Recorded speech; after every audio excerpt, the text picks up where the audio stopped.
Bellingham, le Real Madrid reçoit deux bonnes nouvelles. Carlo Ancelotti fait face à de nombreuses blessures en ce début de saison. Son groupe sera affaibli à la reprise et le programme est chargé. Les mauvaises nouvelles s'enchaînent à Madrid depuis le début de l'exercice 2024 à 25.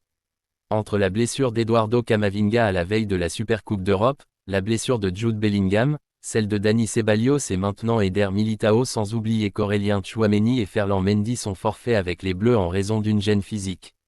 Hier soir, de nouveaux frissons ont assurément parcouru le corps de Carlo Ancelotti quand il a vu ou qu'on lui a rapporté que Arda Güler avait fini le match touché avec la Turquie. Il a même regagné les vestiaires en boitant mais les examens réalisés depuis sont rassurants, il n'est pas blessé.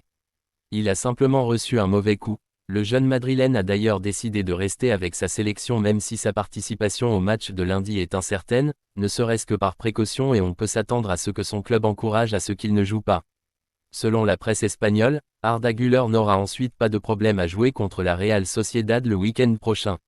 Bellingham, l'autre bonne nouvelle. Dans le même temps, Relevo nous apporte des nouvelles positives de Jude Bellingham que l'on attend de base de retour à la fin du mois, possiblement face à l'Atlético de Madrid. Le média nous informe cependant que la récupération du Britannique se passe très bien et qu'il n'est pas à écarter qu'il revienne plus tôt que prévu. Blessé le 23 août dernier à l'entraînement à la voûte plantaire, Jude Bellingham vit une phase de récupération, heureux, comme l'écrit Relevo et certaines personnes au sein du club confessent même que cette blessure pourrait avoir du positif pour le Britannique car il a pu se reposer quelques semaines et esquive cette trêve internationale qui fait des dégâts un peu partout. À Valdebebas, tout le monde voit Jude rayonnant et en forme. Relevo assure que sa récupération se passe mieux que prévu et qu'il soit convoqué pour le déplacement à la Real Sociedad ne serait pas très surprenant même si on mise plutôt sur un retour face à Stuttgart où l'Espagnol, Fede Valverde rentre à Madrid. Le milieu de terrain de l'Uruguay va écouter sa trêve internationale, mais cette fois pas en raison d'une blessure comme d'autres madrilènes. Fede Valverde sera de retour à Madrid mardi pour la reprise de l'entraînement sous les ordres d'Ancelotti.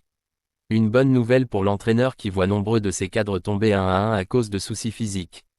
Fede Valverde a été averti à la 37e minute du match contre le Paraguay qui se jouait cette nuit, ce qui constituait son deuxième carton jaune dans les éliminatoires et donc une suspension pour le prochain match.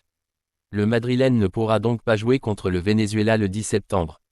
Après avoir joué l'intégralité du match de l'Uruguay contre le Paraguay, 0-0, ainsi que chaque minute des 5 matchs du Real Madrid en ce début de saison, Federico va pouvoir souffler un peu. Cette suspension va lui permettre de profiter de quelques jours de repos avant la reprise du travail mardi à Valdebebas, et d'avoir une semaine sans compétition pour se ressourcer. Le milieu du Real va mieux. En attendant les retours de Modric et Güler, qui ont chacun encore un engagement international, les perspectives s'éclaircissent au milieu de terrain pour Ancelotti. L'entraîneur pourra travailler toute la semaine avec Valverde, Tchouaméni, qui se remet d'une blessure qui ne devrait pas l'empêcher de jouer contre la Sociedad. Autre bonne nouvelle au milieu de terrain, Jude Bellingham devrait réintégrer le groupe dans la semaine et possiblement lui aussi être du voyage à San Sebastián. Seuls Ceballos et Camavinga sont assurés de manquer cette 5e journée de la Liga, Musiala répond au Real Madrid. Annoncé dans le viseur du Real Madrid pour 2025, Jamal Musiala, 21 ans, devrait faire l'objet de nombreuses rumeurs dans les mois à venir. Titulaire indiscutable au Bayern Munich comme en sélection allemande, le milieu offensif de 21 ans plaît beaucoup aux cadors européens mais peu de clubs sont en réalité capables de le déloger du Bayern Munich. Jamal Musiala pourrait néanmoins se lancer tenté par un départ à l'avenir pour donner une nouvelle dimension à sa carrière. Je ne me pose pas trop de questions. Même s'il s'est déjà construit un palmarès impressionnant pour son âge en Bavière, le principal intéressé n'exclut pas de partir à moyen terme. Son nom est régulièrement associé au Real Madrid, qui fait partie des rares clubs capables de l'attirer. Je suis très heureux au FC Bayern et entièrement concentré sur nos objectifs avec le club et l'équipe nationale. Je ne me pose pas trop de questions sur l'endroit où je jouerai dans 5 ans. Dans le monde du football, les choses peuvent toujours changer rapidement, a expliqué l'international allemand au journal allemand Welt. Actuellement sous contrat jusqu'en 2026, Jamal Musiala a déjà été approché par ses dirigeants pour une prolongation mais le principal intéressé ne veut pas précipiter les choses. Pour rappel, le milieu offensif est l'un des grands absents de la liste des 30 nominés pour le Ballon d'Or 2024. Comme Jude Bellingham, son statut a évolué et les attentes étaient probablement plus élevées cette année. C'est trop peu pour un joueur de son calibre. Il n'a pas non plus réussi à convaincre lors de matchs importants comme la demi-finale retour de C1 contre le Real Madrid ou le quart de finale de l'Euro contre l'Espagne. Il n'a pas non plus été aidé par la saison du Bayern, a expliqué le rédacteur en chef de France Football Vincent Garcia. Lamine Yamal commence à inquiéter sérieusement le FC Barcelone. Lamine Yamal face à la France. Le staff et la direction du FC Barcelone s'inquiètent de plus en plus pour leur petit prodige de 17 ans. On peut le dire, Lamine Yamal est le franchise player du FC Barcelone. L'ailier espagnol a brillé à l'Euro avec la Rora, puis a très bien lancé sa saison avec son club, délivrant 4 passes décisives et inscrivant un but sur les 4 premières journées de Liga. Autant dire que le Barça se frotte les mains, surtout qu'autour de lui, des joueurs comme Dani Olmo, Rafinha, Pedri et Robert Lewandowski sont aussi performants. Il faut dire qu'Hansi Flick donne déjà l'impression de savoir comment utiliser et exploiter du mieux possible le potentiel de tout ce beau monde. Mais Lamine Yamal est aussi victime de son succès, et ça effraie aussi forcément les dirigeants et le staff du club catalan. Comme l'indique le journal Mundo Deportivo, les Barcelonais s'inquiètent de la façon dont jouent les adversaires du Barça et de la sélection espagnole. Des contacts de plus en plus durs. Ils estiment ainsi que Lamine Yamal, désormais bien connu des entraîneurs et défenseurs adverses, est de plus en plus victime d'interventions musclées pendant les matchs.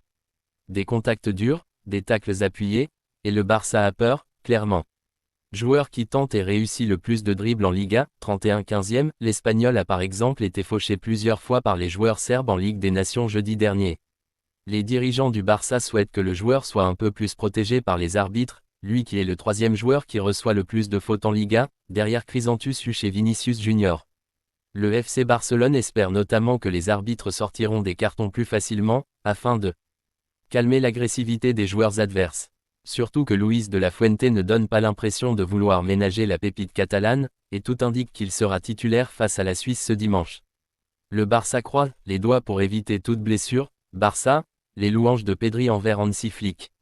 Hansi Flick, désormais sur le banc du FC Barcelone. Le FC Barcelone réalise un sans faute jusqu'à présent en Liga. Avec 4 victoires en autant de rencontres, le club calatan occupe la tête du classement. Performant sur les premiers matchs de l'ère Hansi Flick, Pedri explique aimer travailler sous les ordres du technicien allemand, dans un entretien accordé à Mundo Deportivo. Il est très accessible, c'est un homme qui aime parler aux joueurs. En plus d'être sérieux, il plaisante, il n'est pas aussi sérieux qu'il en a l'air. Il nous aide beaucoup, nous les jeunes joueurs. Il est toujours à l'écoute de nos besoins et c'est agréable. Il prend les choses au sérieux quand il le faut. Il a cette touche de sergent, mais aussi ce brin de gentillesse quand il parle aux joueurs, a expliqué le milieu de 21 ans, avant d'expliquer l'impact qu'a eu l'Allemand sur son début de saison. Je pense que Flick m'a aussi transmis cela, jouer sans pression, faire ce que je sais faire et je me sens beaucoup plus libre. Physiquement, on peut aussi voir que je suis beaucoup plus apte à faire des choses différentes. Flick est très doué pour cela, il nous donne confiance. Arrivé cet été, l'ancien entraîneur du Bayern Munich a visiblement conquis Pedri.